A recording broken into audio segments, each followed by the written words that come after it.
Bismillahirrahmanirrahim. Wabihi nasta'inu ala umuri dunya waddin. Sallallahu wasallam ala sayyidil mursalin Sayyidina Muhammadin wa ala alihi wa sahbihi ajma'in. Amma ba'd. Alhamdulillah, kita semua sekarang berada di dalam bulan yang sangat mulia, bulan yang sebenarnya tidak agung, akan tetapi menjadi agung karena di dalamnya terdapat kelahiran baginda Nabi Muhammad sallallahu alaihi wasallam. Karena apapun yang disandarkan kepada Nabi Muhammad sallallahu alaihi wasallam, yang mana ia tidak agung akan menjadi agung berkat baginda Nabi Muhammad sallallahu alaihi wasallam. Di dalam bulan ini kita tidak asing dengan acara-acara yang diselenggarakan oleh umat Islam, khususnya ahli sunnah wal jamaah. Mereka menyebutnya maulidan. Ada yang mengadakan maulid akbar, ada yang mengadakan maulid Nabi Muhammad, ada yang mengadakan, inti dari itu semua ialah mereka mengadakan maulid Nabi Muhammad sallallahu alaihi wasallam karena mereka bergembira atas lahirnya baginda Nabi Muhammad sallallahu alaihi wasallam. Begitu banyak majelis-majelis yang diadakan di bulan maulid ini. Tentu kita sebagai orang-orang yang menghadiri acara-acara mulia tersebut perlu memperhatikan beberapa hal yang harus kita lakukan dan harus ada dalam setiap majelis-majelis maulid yang kita hadiri. Hal pertama yang harus kita perhatikan ketika kita menghadiri majelis maulid dan majelis apapun itu, kebaikan apapun yang kita lakukan, yang pertama ialah an-niyah, niat yang baik. Karena Nabi Muhammad SAW mengatakan, innamal a'malu binniyat. Sesungguhnya amal ialah tergantung niatnya. Jika niat amal tersebut baik, maka kebaikan tersebut akan menjadi bernilai positif. Akan tetapi jika hal yang baik tersebut niatnya tidak baik, maka yang baik akan mendatangkan murkanya Allah Subhanahu wa ta'ala. Untuk menghadiri majelis maulid, hadirkan niat yang baik, hadirkan niat yang bagus. Kita niat, kita bergembira, kita hadir karena kita berniat, kita gembira atas lahirnya baginda Nabi Muhammad. Kita hadir berniat agar kita mengetahui sejarah baginda Nabi Muhammad sallallahu alaihi wasallam. Kita hadir dengan niat agar keberkahan atas penyebutan nama baginda Nabi Muhammad sallallahu alaihi wasallam turun kepada kita, turun kepada anak-anak kita, turun kepada keluarga kita. Selanjutnya yang harus kita perhatikan ialah adamul ikhtilat. Tidak adanya percampuran antara laki-laki dan perempuan yang bukan mahramnya. Ketika kita menghadiri majelis maulid, ini hal yang sangat perlu diperhatikan. Bagi penyelenggara, bagi yang hadir, hendaknya kita memperhatikan tempat duduk yang disiapkan. Mana tempat untuk laki-laki, mana tempat untuk perempuan. Jangan sampai acara yang mulia kita nodai. Dengan apa? Dengan al-ikhtilat, bercampur aduk antara laki-laki dan perempuan.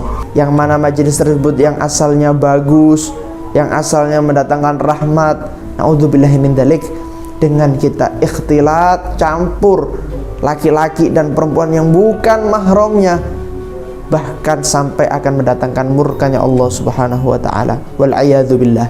Selanjutnya yang harus diperhatikan pula ialah bagi para hadirin yang laki-laki, jangan sampai ketika ada majelis maulid yang di dalamnya disebut nama baginda Nabi Muhammad SAW, rokok masih menyala di tangan kita, rokok masih kita hisap di mulut-mulut kita. Na'udzubillahi min dzalik. Mulut yang dipakai menyebut nama baginda Nabi Muhammad, mulut yang dipakai untuk berdoa, mulut yang dipakai untuk menyebut nama Allah Subhanahu wa ta'ala di majelis-majelis yang baik, masih kita gunakan untuk merokok. Tangan yang mulia ini, tangan yang kita tengadahkan untuk mendatangkan rahmat, untuk memanjatkan doa kepada Allah Subhanahu wa ta'ala, di dalam majelis maulid tangan kita masih memegang rokok. Wal a'yadu billah. Jangan sampai rokok yang kita bawa, rokok yang kita hisap di majelis-majelis maulid menyebabkan Nabi Muhammad SAW tidak mau menghadiri majelis yang kita adakan, maulid yang kita adakan, yang asalnya baginda Nabi Muhammad hadir, entah itu waktu mahalul qiyam atau dari awal beliau hadir. Karena sebab rokok yang kita nyalakan, rokok yang kita hisap, Nabi Muhammad SAW tidak mau hadir. Wal'iyadzu billah. Selanjutnya yang perlu kita perhatikan juga adamul idza, tidak mengganggu sesama hadirin, tidak mengganggu sesama muslim, tidak mengganggu sesama orang yang hadir di dalam majelis maulid.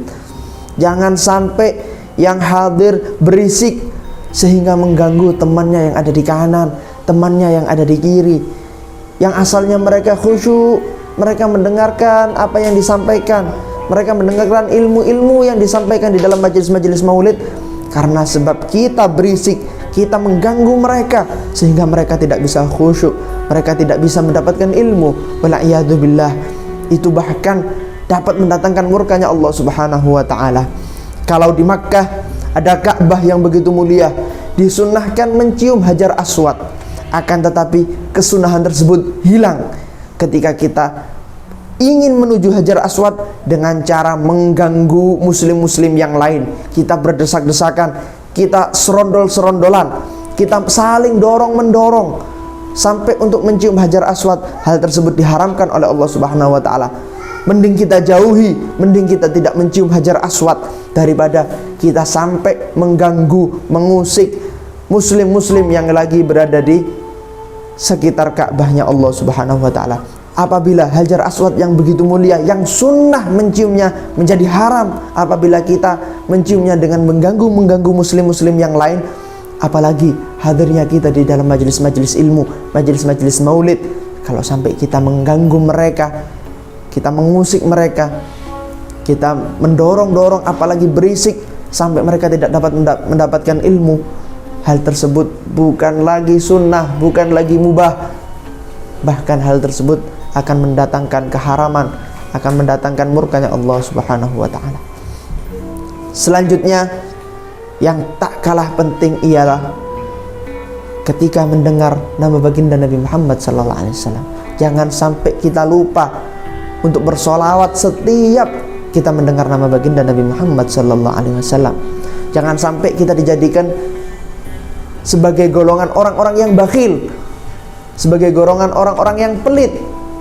Wa manil bakhil, siapa orang-orang yang pelit? Nabi Muhammad sallallahu alaihi wasallam berkata, al-bakhil man dzukirtu indahu wa lam yusalli alayya. Orang yang pelit ialah orang yang ketika namaku disebut, ketika mendengar namaku masuk ke dalam telinganya, akan tetapi dia tidak bersolawat kepadaku, kata baginda Nabi Muhammad sallallahu alaihi wasallam. Selanjutnya yang perlu diperhatikan juga ada mukashfil aurah, tidak membuka aurat. Jangan sampai aurat kita terlihat. Jaga rapat-rapat aurat-aurat kita, terutama bagi yang perempuan-perempuan ketika hadir majelis. Jangan sampai ada satu helai rambut pun terlihat oleh orang-orang yang bukan mahram. Apalagi sampai terlihat betisnya, terlihat lengannya. Na'udzubillahi min dzalik. Jika mobil yang kita punya, kita jaga, kita tutup, kita rawat agar tidak terkena pamparan sinar matahari, agar tidak terkena hujan. Apalagi aurat kita, jangan sampai aurat kita dipandang. Tutup aurat kita, jangan sampai dipandang oleh orang yang bukan mahram. Jaga aurat kita, tutup. Dari apa? Bukan dari sinar matahari, bukan dari hujan, tapi dari kobaran api nerakanya Allah Subhanahu wa ta'ala. Ayo, bagi kita yang hadir-hadir di majelis, kita perhatikan hal-hal tersebut. Kita jaga niatnya, kita tutup auratnya, kita jaga adabnya, jangan sampai berisik. Semuanya, mau dari yang kecil, mau dari yang besar, mau yang muda, mau yang tua, kita jaga adab-adab ini semua. Jangan sampai orang-orang yang tidak suka dengan majelis-majelis ilmu, orang-orang yang tidak suka dengan majelis-majelis maulid, jangan sampai orang-orang tersebut mendapatkan celah untuk mencaci orang-orang yang mengadakan maulid, yang mereka mengatakan maulid itu tidak boleh, maulid itu bid'ah. Bahkan sampai mereka berkata, lihat orang-orang yang hadir maulid, mereka tidak ada adabnya, mereka tidak menutup auratnya, mereka tidak bersolawat kepada baginda Nabi Muhammad SAW. Mereka campur aduk antara laki-laki dan perempuan ketika hadir majelis maulid, ketika hadir solawatan. Yang mereka perhatikan cuma joget-joget, yang mereka perhatikan cuma asik goyang kanan dan goyang kiri. Akan tetapi mereka lupa dengan adab-adab yang perlu mereka perhatikan, dengan sholawat yang mereka lantunkan kepada baginda Nabi Muhammad SAW. Mudah-mudahan kita semua dijaga oleh Allah Subhanahu wa taala, dijadikan hamba yang istiqomah, dijadikan hamba yang apabila hadir majelis maulid, hadir majelis ilmu, hadir majelis sholawat, dijadikan hamba yang beradab, hamba yang taat, memperhatikan adab-adab yang telah ditentukan oleh syariat, yang telah ditentukan oleh Allah, yang telah ditentukan oleh baginda Nabi Muhammad sallallahu alaihi wasallam. Amin ya rabbal alamin. Hadza minni. Assalamualaikum warahmatullahi wabarakatuh.